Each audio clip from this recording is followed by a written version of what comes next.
want to score more in exams, write your answer following these steps. First answer, what is two-kingdom system? Who proposed it? What are its advantages? Try to write at least 3 advantages. Then write, what are its limitations? You can try to write at least 3 limitations. Then write conclusion and conclude your answer. This will make a good impression on the teacher. Let's answer the above questions one by one.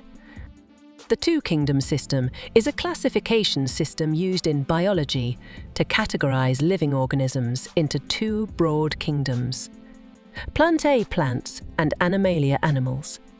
This system was initially proposed by the Swedish botanist Carolus Linnaeus in the 18th century.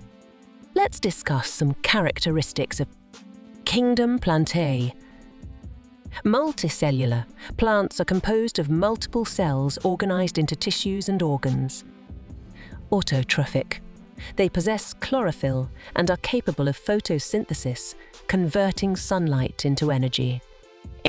Cell walls. Plant cells have a rigid cell wall composed of cellulose, providing structural support. Stationary.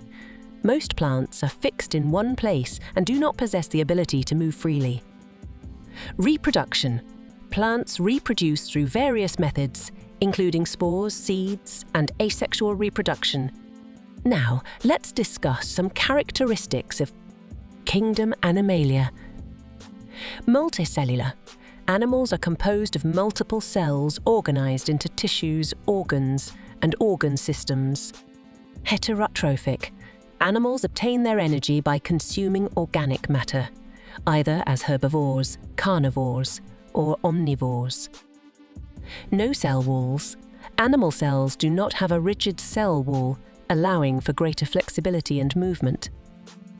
Mobility. Animals have the ability to move freely, whether through walking, swimming, flying, or other means. Reproduction. Animals reproduce sexually with the fusion of male and female gametes to produce offspring. Advantages of the two-kingdom system. 1. Simplicity. The system provides a straightforward and easy-to-understand classification of living organisms into 2 broad categories. 2.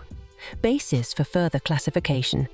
The two-kingdom system laid the foundation for the development of more advanced classification systems, such as the 5-kingdom system and the 3-domain system.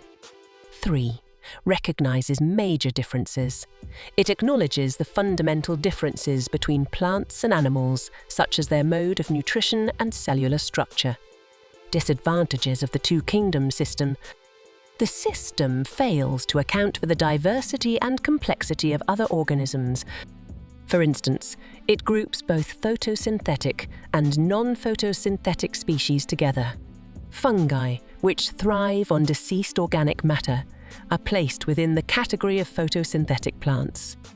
Another flaw lies in the absence of a distinct classification for organisms sharing common characteristics, necessitating an additional level of hierarchy. Moreover, the system fails to differentiate between essential distinctions such as eukaryotes and prokaryotes, unicellular and multicellular organisms, as well as photosynthetic e.g., green algae, and non-photosynthetic e.g., fungi, life forms. Organisms like lichens, which defy clear placement within either the plant or animal kingdom, remain unaccounted for in this system. Though two-kingdom system has many limitations, it has played significant role in classifying living organisms and helped us in understanding them.